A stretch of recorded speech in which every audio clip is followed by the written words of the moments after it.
Saudações, eu sou o Cauã e você está escutando o Dando ênfase, um podcast informativo com viés acadêmico, produzido por nós, alunos do ensino médio da ETEC Getúlio Vargas. Este é o primeiro episódio da primeira temporada, em que nós vamos abordar o tema neurodivergência. Nosso objetivo é expandir e aprofundar o seu conhecimento, mas é claro que eu não conseguiria fazer tudo isso sozinho. Estou aqui com a minha colega Lívia. Olá, eu sou a Lívia e eu vou apresentar esse episódio em parceria com o Cauã. E hoje, para dar entrevista, estamos com o Ronald e o Brendo, que cursam psicologia. Podem se apresentar. Meu nome é Ronald, né? Eu sou estudante, né, de psicologia. Hoje eu estou no 9º semestre, né? De 10 semestres aí no total, quase me formando já. E trabalho também com crianças do espectro autista, né? Na análise do comportamento aplicado. Cara, muito legal isso aqui que eu tô vendo de vocês aqui o trabalho. Meu nome é Brandon, eu também tô no 9º semestre de 10, né, como o Ronald falou. Eu não trabalho já profissionalmente com a área psicologia, né, eu trabalho com a parte do futebol. Porém, eu já tô me engajando para começar aí e após terminar o curso, quem sabe já começar a área. Obrigada. E para começar, nós gostaríamos de saber o que é neurodivergência. Tá, você quer que eu comece, Ronald? Sim. Bom, a neurodivergência ele já é um termo criado recentemente. É bem curioso porque quando a gente começa a ver alguns termos, parece que eles são termos técnicos de muito tempo atrás. Mas a neurodivergência ele só veio de fato a público em 98. Então ele é super recente, tem ali uns 27, minha idade praticamente, 27, 28 anos. E ele foi um termo criado pela Judy Singer. Quando ela é socióloga, ela não é da parte médica, e ela criou esse termo, ela começou a trazer ênfase a ele, porém na época ainda não era muito divulgado ainda. E ele só começou a ter uma aparência maior quando um jornalista foi e usou esse termo que ela tinha propagado, e aí criou um marco muito grande. E aí esse termo ele começou a ser usado, principalmente na obra dela. Ela tem uma obra chamada Neurodiversity, eu não sei falar muito bem em inglês, mas neurodivergência, né? E ela atribui bastante esse termo. E o que é esse termo em si? Ele não é um conceito médico. Primeiramente, é muito importante deixar isso claro. Você não vai encontrar em laudos ou alguma coisa assim escrito neurodivergência, porque ele é um termo mais social. E ele não se encaixa nesses conceitos de doença, síndrome, transtorno. Isso é muito importante também deixar claro, o Ronald vai falar melhor depois sobre, que a neurodivergência ela não é uma doença. Muitas pessoas podem acabar achando que mas o conceito de doença às vezes é pensado em termos de cura, e a neurodivergência não tem nada o que curar. Ela só é uma forma diferente da pessoa se interagir no mundo. Então ela não tem uma cura, ela tem um tratamento para que a pessoa consiga trazer essas potencialidades em relação àquilo que ela sente. Você quer falar um pouquinho? Sim. E é até para pensar a respeito disso, né? Do que é patológico e o que não é patológico, né? A neurodivergência, no geral, né, ela se refere a variações naturais do funcionamento neurológico humano. O que isso significa? Né? Que cada pessoa possui um desenvolvimento. Eu possuo o Brendo possui outro, vocês também possuem as manifestações do cognitivo de forma diferente. E essas pessoas também, né? Então, esses termos, né, criados inclusive, né, por essa autora, essa socióloga, vêm para justamente despatologizar, né? Porque existem sim condições, né, que são patologias, né, são doenças em si, né, que afetam o fisiológico da pessoa, inclusive, né, o neurofisiológico, né? Mas essa questão do autismo, né, do espectro autista, né, ela é muito abrangente. Diz que na verdade é um desenvolvimento diferente, né? Mas por ser diferente não significa que não possa entrar no que é normal, né? Até porque o que é normal, né? Todos nós somos diferentes. Então é mais ou menos a respeito disso, tá? Bom, eu acho que é isso. Acho que respondeu a pergunta. É legal o que o Ronald estava falando, que a parte do autismo, ele acabou atrelando bastante a esse termo, né, da neurodivergência. E trazendo um pouquinho da parte histórica também, eu gosto de falar da parte histórica, o Ronald tem a parte mais prática também, acho que acaba agregando bastante. A parte histórica vem de 1943, quando um austríaco ele começou a ele era psiquiatra, e ele começou a atender crianças, ele atendeu 11 crianças seguidas praticamente, que estavam trazendo as mesmas questões. Então o autismo ele não era dito, né? Não era entendido como alguma coisa que poderia ser diagnosticada. E aí ele percebeu que essas 11 crianças tinham semelhanças muito comuns, como por exemplo uma dificuldade de interagir socialmente, de se relacionar, demorar para desenvolver habilidades de linguagem, habilidade de comunicação, uma sensibilidade sensorial diferente do comum também. Percebeu que essas crianças tinham comportamentos repetitivos, estereotipados, né? Às vezes ficava balançando, mexendo a mão, tem toda essa questão também. E elas tinham um interesse muito em comum e intenso em alguns assuntos específicos. Talvez essa seja a parte mais polêmica, às vezes, do autismo, né? Algumas pessoas acreditam que o autista é aquele que, nossa, ele é super focado em alguma coisa no sentido de, tipo, sabe, tipo, habilidades extraordinárias. Não é somente isso. Isso acaba sendo um mito, às vezes, mas ele percebeu muito em relação a isso. Sim. E aí, a partir daí, ele começou a levantar estudos, junto com... Alguns podem conhecer o Asperger, né? Asperger, sim. Que hoje entra dentro do espectro autista, né? Dislexia, TDAH, né? Transtorno de hiperatividade. Exatamente. Sim. Ele também era um psiquiatra austríaco também, e ele começou a trazer esses trabalhos em si. E somente 37 anos depois desses primeiros estudos, que começou a entrar o autismo no DSM que a gente conhece hoje.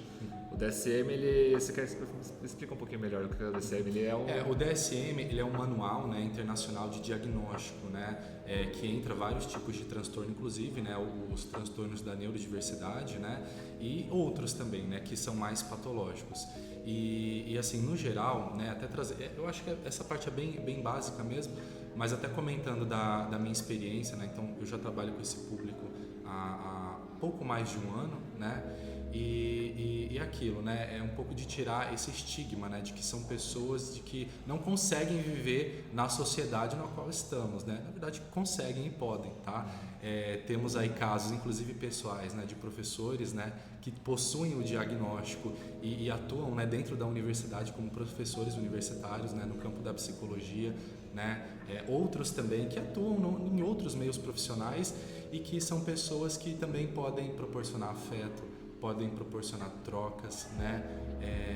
E podem proporcionar, sim, questões relevantes para a sociedade, né? Não são diferentes de nós. É por isso que vem essa ideia de não patologizar, né? Mas de normalizar e entender que, sim, é uma manifestação diferente, né? A neurodiversidade, basicamente. A gente tem que tomar bastante cuidado com essa questão de patologizar, né? Como você bem disse, porque... Hoje a gente, não só hoje, né, mas desde que o autismo começou a entrar em vigor, começou a ser discutido, tem uma dificuldade muito grande, às vezes, de trazer acessibilidade para essas pessoas. E eu acho que a falta de acessibilidade é o que afasta, às vezes, o autista da pessoa típica, neurotípica. Então, esse tipo de falta de acessibilidade é como, por exemplo, talvez se a gente trazer outras pautas sociais como gordofobia, por exemplo. Não é um problema a pessoa ser gorda ou magra, mas a falta de acessibilidade, tipo transporte público, avião, para quem já viajou de avião, pelo amor de Deus, é um espacinho tipo micro assim que a pessoa tem que sentar. Então são questões da acessibilidade que acaba afastando essas pessoas de viver socialmente como qualquer pessoa. Então a acessibilidade acaba atrapalhando muito esse acolhimento de umas pessoas neuroatípicas e tudo mais.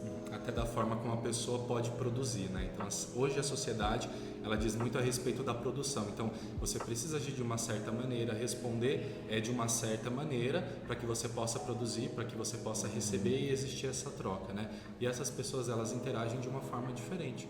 Apenas diferente, mas elas também interagem, né? E aí fica difícil esse acesso, né, a direitos, né, a lugares, né, a cultura, enfim, e que são coisas que são importantes de serem vistas, né, e colocadas em pauta. O assunto ainda é muito recente, né? Os estudos são muito recentes. Hoje existe bastante estudos, né, e instituições até muito importantes, né, focadas nesse tema, mas que ainda carece de bastante atenção, né, e carece de mais espaço na sociedade. Hoje já existe bastante, mas precisa de mais, né? Primeiramente, eu gostaria de agradecer. É muito legal ter um olhar mais técnico, especializado nessa área. E antes de ir para a próxima pergunta, é só uma questão nossa que aconteceu. Esse projeto, ele deriva de um outro projeto que a gente teve, de sala mesmo, e a gente fez várias pesquisas, inclusive o meu grupo, a gente acabou abrindo esses seminários e a gente fez uma pesquisa interessante. E até mesmo para se fundamentar e conseguir direcionar melhor as perguntas para vocês, a gente fez uma pesquisa pessoal, todo mundo, sobre algumas questões. E nada mais justo do que depois de falar do que é neurodivergência, a gente tentar entender melhor o que não é neurodivergência. E enquanto a gente fazia essas pesquisas, a gente acabou vendo e tendo algumas dúvidas em relação, por exemplo, à depressão, à síndrome de Down, que são debates existentes e importantes. São coisas que a gente acabou tendo essa dúvida. E seria legal se vocês conseguissem falar ou explicar o que não é neurodivergência e por que esses dois exemplos, ou mais exemplos, não se encaixam na neurodivergência. Tá, dá para começar de um jeito até bem lúdico, né? De pensar, neurodivergência não é quando a pessoa fala, eu gosto muito de tal música, eu tenho um hiperfoco nessa música, né? Que é o que fala muito a respeito, às vezes, do espectro autista, né? Ou de pessoas com TDAH. Não, isso não é hiperfoco, né? Isso funciona diferente para essas pessoas, né? Então, realmente, pode-se dizer a respeito de uma rigidez cognitiva, né, algo desse tipo, mas que não necessariamente isso seja algo que a pessoa seja neurodivergente, né? É que entrou no discurso popular, né? Infelizmente, né, a sociedade ela acaba aceitando, né, ou colocando mesmo no seu discurso alguns termos técnicos que não estão sendo bem empregados, né? Há muito tempo atrás, quando se falava a respeito de internação psiquiátrica, né, que é hoje algo que a gente vem lutando ainda, né, desde 1970, né, com a reforma da medicina, né, e da psiquiatria mesmo, as pessoas costumavam falar, e ainda se ouve, né? E tal pessoa tá pinel, né? Que relacionava, né, a instituições, né, psiquiátricas de internação, né? Que inclusive colocavam pessoas do espectro autista, porque não se entendia o que elas tinham, então colocavam no âmbito da loucura, e essas pessoas eram internadas e afastadas da sociedade, né? Sem possibilidade de viver em conjunto com as outras pessoas. Então, assim, isso não é neurodivergência, tá? Isso é só o que está no discurso popular.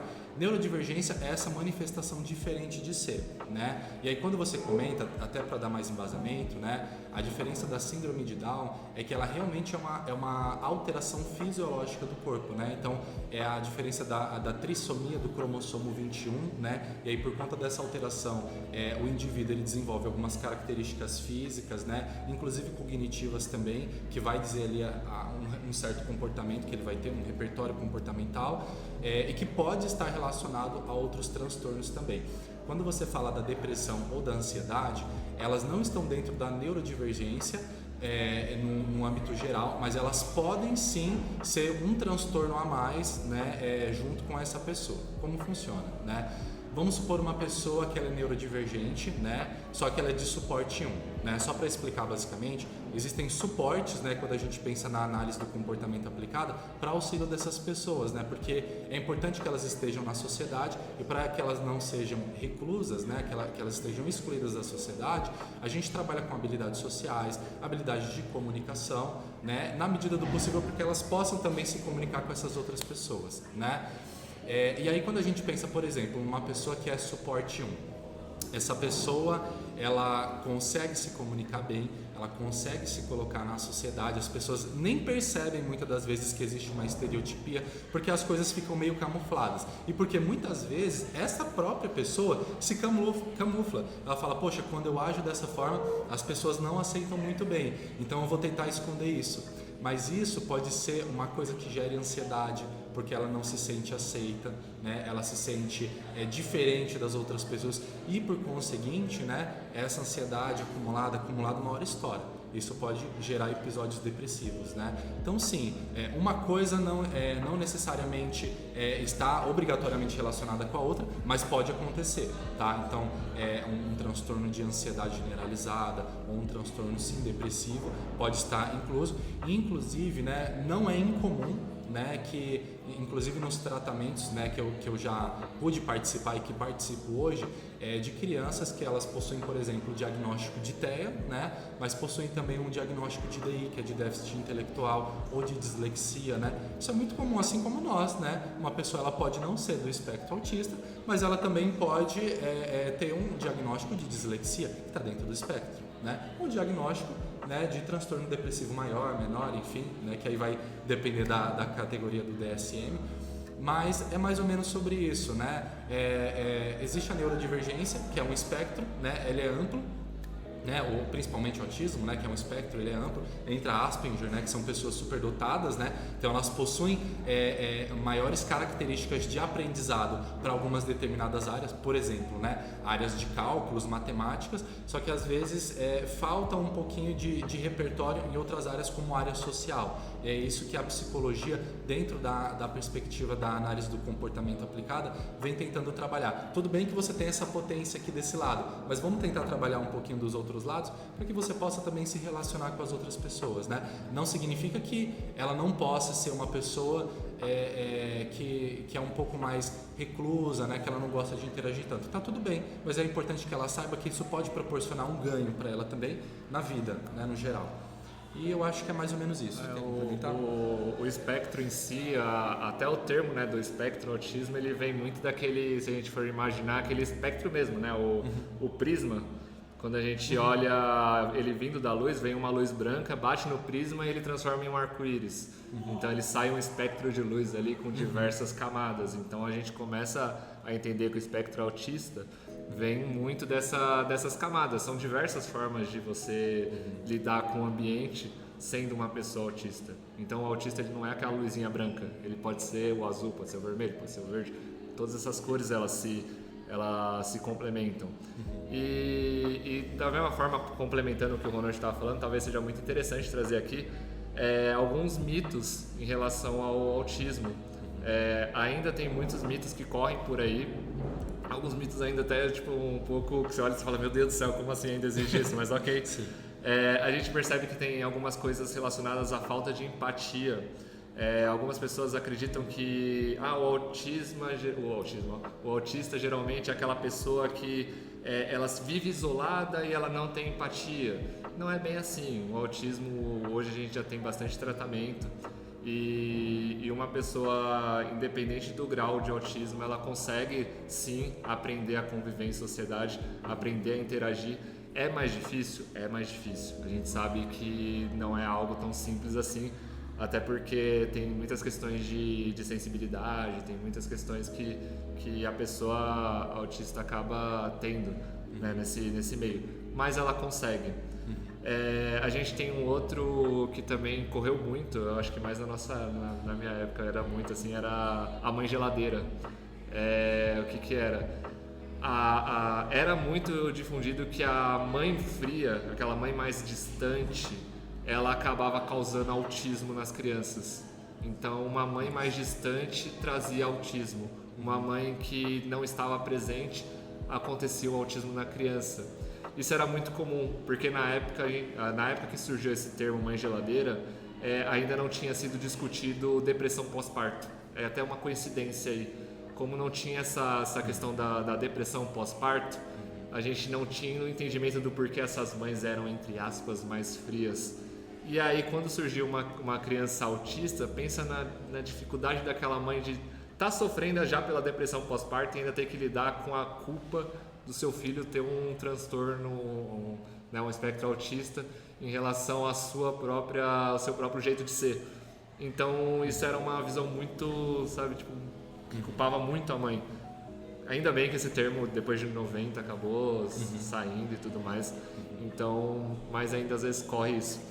Outra coisa que a gente olha e fala assim, tipo, meu Deus do céu, é a parte das vacinas. Ainda tem gente que acredita que as vacinas causam autismo. Isso surgiu também lá na década de 90, em 98, sendo mais preciso, quando o Andrew, que era um cientista também, ele tinha suas próprias vacinas também, ele publicou uns artigos tendenciosos, dizendo que alegando uma conexão entre o autismo e aquela vacina tríplice viral. Ele alegava que tinha uma conexão de pessoas que tomavam essa vacina tríplice viral e elas acabavam ficando com o autismo. E, ele trouxe esse artigo justamente para ser tendencioso para as pessoas não tomarem essa vacina e tomarem a vacina dele, porque ele também vendia vacinas. Então a ideia era trazer um artigo para ele vender as vacinas dele.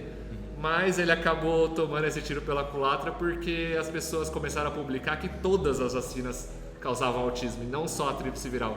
Então a ideia dele de vender as vacinas dele acabou indo por água abaixo porque todas as pessoas olharam e falaram: todas as vacinas causam autismo, então não vamos tomar nenhuma. Então a ideia dele era enriquecer com isso e ele acabou se lascando e acabou causando uma fake news aí que perdurou e perdura até hoje. Sim. E uma outra também que é muito importante, que ele é muito atual, que é aquele mito de agora todo mundo é autista. Agora tá fácil, todo mundo é autista, meu Deus do céu. Então, isso é uma visão equivocada das pessoas de todo mundo é autista, tá fácil hoje em dia. Não é isso. É porque agora com a dimensão do nosso conhecimento em relação ao espectro, a gente acaba identificando com mais facilidade. É que nem uma tecnologia. Hoje em dia a gente tem os iPhones aí da vida que consegue identificar facial, consegue fazer uma coisa muito mais rápida do que antigamente. É a mesma coisa, o conhecimento ele também é uma tecnologia, vamos dizer assim, que vai avançando com o tempo e vai se difundindo e crescendo e eliminando essas dúvidas que estavam causando. Basicamente isso. E aí algumas coisas que eu gostaria de comentar, inclusive a respeito dessa questão ambiental, né, que o Brandon traz, que é de, por exemplo, o que pode causar o autismo, né? E como eu vinha dizendo no início, existem muitas pesquisas ainda que tentam apontar quais são, né, os possíveis indicadores, né, para o desencadeamento, né, dessa forma, né, de se expressar esse neurodesenvolvimento, né, de forma diferente, e não se tem ainda uma resposta ao certo, né? Existem pesquisas que dizem que o tabagismo durante a gravidez, né, por parte da mãe, pode sim, né, aumentar as chances, né, de um desenvolvimento diferente, que seria esse, né, que pode causar a neurodivergência, seja TDAH, dislexia, também o TEA, né, e outros. Mas existem também outras questões, e importante dizer, não é só a respeito da mãe, porque geralmente tinha essa questão da mãe geladeira, né, ou a questão também, a mãe bebeu durante a gravidez, a mãe fumou. Sim, isso pode estar relacionado, né? E existem pesquisas que apontam isso.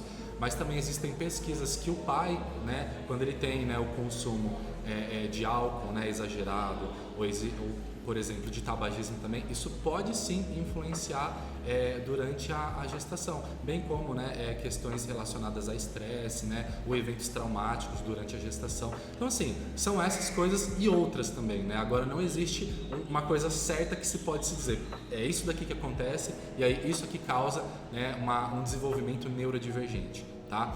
E a segunda questão é a respeito dos afetos, que eu acho que é muito importante falar sobre isso. Desde que eu comecei a trabalhar com crianças do espectro autista, crianças, né, com TDAH e outros transtornos, né, dentro da neurodivergência, né, primeiro que para mim foi um espanto, né, e eu falo isso como pessoa, porque eu não estava em contato com essas pessoas até então, não existia dentro do meu convívio. E eu imaginava como que eu posso, pensando na psicologia, estar com essas crianças e propor, né, ali alguma mudança, propor que eu possa ajudá-las com algo, né? E foi muito bacana, né, e às vezes até no discurso dos psicólogos e o meu discurso, é que a gente aprende muito com os nossos pacientes, né? E a partir deles eu aprendi muito sobre o afeto, eu aprendi muito sobre o cuidado, sobre a escuta e de como é importante, né, eu me colocar numa posição em que aquela pessoa, ela é um horizonte, né? Ela é um continente, né? E que ela existe da forma dela, ela se afeta e é afetada da forma dela, de que se você possui uma sensibilidade suficiente, né, e um entendimento de que aquela pessoa, ela também pode proporcionar algo, né, é incrível, porque você aprende com ela, né? E eu aprendi muito e venho aprendendo muito com essas crianças, né? Primordialmente eu trabalho com crianças e adolescentes, e eu só posso dizer que não é um lugar onde eu simplesmente ofereço um serviço, eu ofereço um conhecimento, mas na verdade é um lugar de troca, onde eu ofereço algo dentro da psicologia e eu recebo um afeto de volta, né? Então essa parte é incrível, e sim, são pessoas que são afetadas, mas que podem afetar também positivamente as outras, né? Assim como nós, basicamente. Deve ser muito gratificante nessa profissão criar esse contato com essas pessoas e poder dar esse auxílio para elas. E na questão da simbologia, a gente vê muito o quebra-cabeça, o laço. Sim. E até o símbolo do infinito, e a gente gostaria de saber quais são os significados deles e o que vocês acham do uso deles. Tá.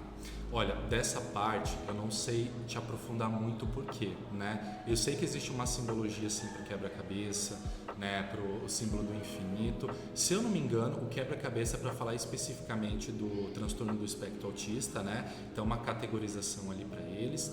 O símbolo do infinito é para falar do espectro no geral. Posso estar errado, tá? Mas existe sim essas categorias, né?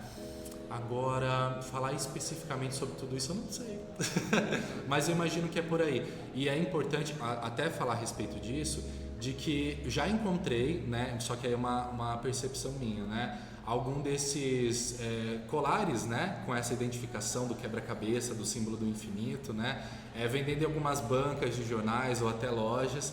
E eu percebo que algumas pessoas, às vezes, por não conhecer a simbologia disso, acabam comprando simplesmente para carregar um crachá e tudo mais, e não sabem que aquilo significa outra coisa, né? Então tá dentro do mercado, as pessoas não sabem, consomem, né? E acabam utilizando de uma forma errada, né? Porque isso é específico para essas pessoas ou para quem trabalha com espectro, né? Eu mesmo trabalho com crachá, né? Com o símbolo do infinito, né? Dentro da clínica, né? De especialidades.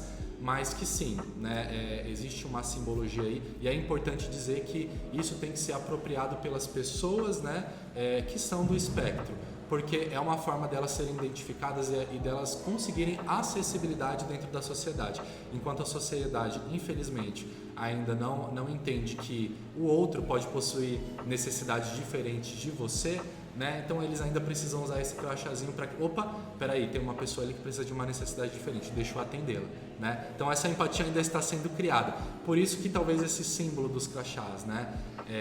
Para mostrar que, poxa, olha aqui para mim, eu preciso talvez eu precise de uma ajuda diferenciada, você pode me ajudar? Basicamente isso, tá? Não sei se eu consegui responder bem. Sim. E acho que justamente pelas pessoas não terem muito conhecimento disso, devia haver uma conscientização maior, né? Até porque ainda está se desenvolvendo isso e é um dos pontos que precisa ser melhorado. Sim, a gente percebe, e é curioso, né, falando sobre esse ponto que você trouxe, a neurodivergência, esse termo, ele é uma das últimas pautas sociais criadas. E ela tem se agregado a outras pautas sociais como o antirracismo, antimachismo, gordofobia e tudo mais. E como é uma pauta muito, entre aspas, nova, toda pauta nova demora um pouquinho para ser aceita. Então talvez a gente ainda vai ver muita luta aí para que essas pautas sejam reconhecidas. Tá chegando agora, como vocês estavam falando em relação aos crachás, tem também aquele crachá de girassol também, né, que é outras questões. Então ainda está um pouco, talvez, confuso na mente de algumas pessoas, e por ser uma pauta nova, entre aspas, né, tem aí, como eu falei, 98, tem a minha idade praticamente, 27 anos, então ainda vai ser muito difundido em relação à sociedade. Se a gente ainda tem um problema muito grande ainda com racismo, que é um negócio tipo que vem lá de muito, imagine como nessa pauta da neurodivergência, né? Então é algo que a gente tem que lutar assim todos os dias, assim como o que vocês estão fazendo aqui também. É uma luta também, é uma voz que vocês estão dando. Então isso é muito importante. E, gente, a neurodivergência sempre existiu, tá? É só que hoje em dia a gente está conseguindo olhar para isso e produzir pesquisa a respeito do conhecimento, tá? Mas sempre existiu. Gente, É muito legal ver a visão que vocês têm, é muito bonito também entender como vocês trabalham, como isso afeta vocês. E vocês estiveram bem pertinho da gente durante todo o processo de construção do projeto, isso foi muito legal. Eu queria saber de vocês, como vocês veem o nosso projeto, qual a importância que vocês acham que ele tem? Para mim, a grande importância desse projeto, primeiro que são muitas, tá? Mas a grande importância vem sim a respeito da conscientização, né? De vocês poderem colocar para outras pessoas dentro do espaço da escola e quem sabe até para fora, né? Para falar a respeito do tema. Mas o que eu acho mais interessante é que são pessoas que não são neurodivergentes, que por alguns motivos, talvez cada um com o seu motivo, né? Falaram, poxa, a gente precisa olhar para isso.